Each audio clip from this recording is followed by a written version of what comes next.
This is a Filipino leche flan. In today's video, I'm going to share with you the easiest and for me, best leche flan recipe. It's classic, it's creamy, it's soft, and affordable. It's perfect if you are on a budget. Alright, so for the list of ingredients, kindly check the description box below this video. So, first off, kukuha tayo ng pot over medium-high heat or high heat. Lagay natin ng white sugar and water. Tinatawag nila itong caramel sauce, pero technically parang hindi naman siya caramel sauce, 'di ba? Kasi walang heavy cream or butter. But tatawagin na rin natin itong caramel.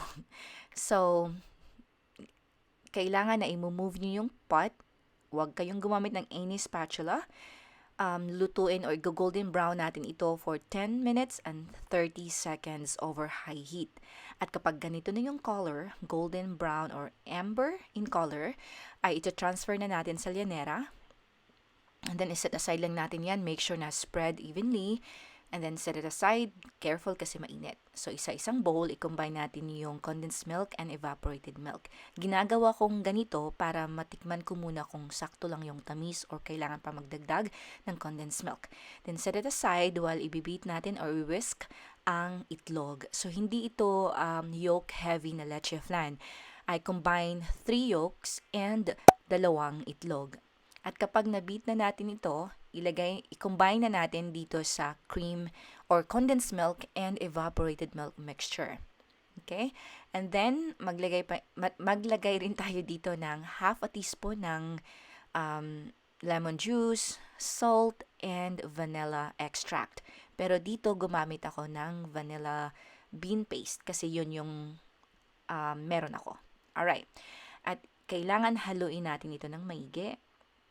At kapag mix na yan na-mix na siya thoroughly, ay natin siya, i-strain natin using a strainer, of course.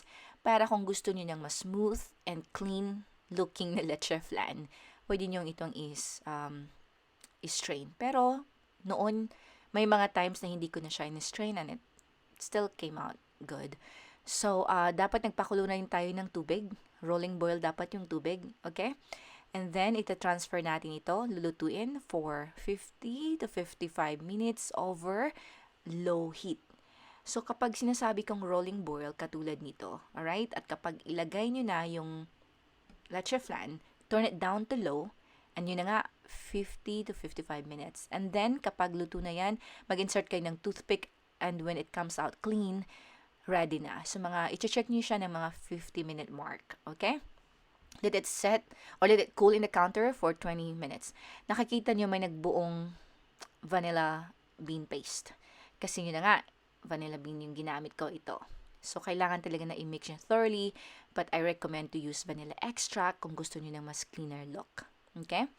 And then, after na ma-cool off yan, 20 to 30 minutes in the counter, ilagay natin ito sa fridge ng at least an hour. Or mas matagal, 24 hours or 48 hours, it's fine. Kung gusto nyo ng make-ahead dessert, this is perfect. Alright? So, since madali lang siyang lutuin, it's the easiest talaga. Pwede nyo lutuin to the same day. Kung, for example, Christmas, ganon. So, this is after an hour.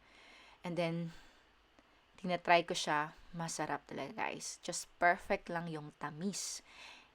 And creamy and hindi siya maumay. At hindi rin siya heavy and rich talaga. Kasi yun na nga, hindi siya heavy on yolk. Alright? That's it for today's video. Thank you so much for watching. And as always, you guys take care.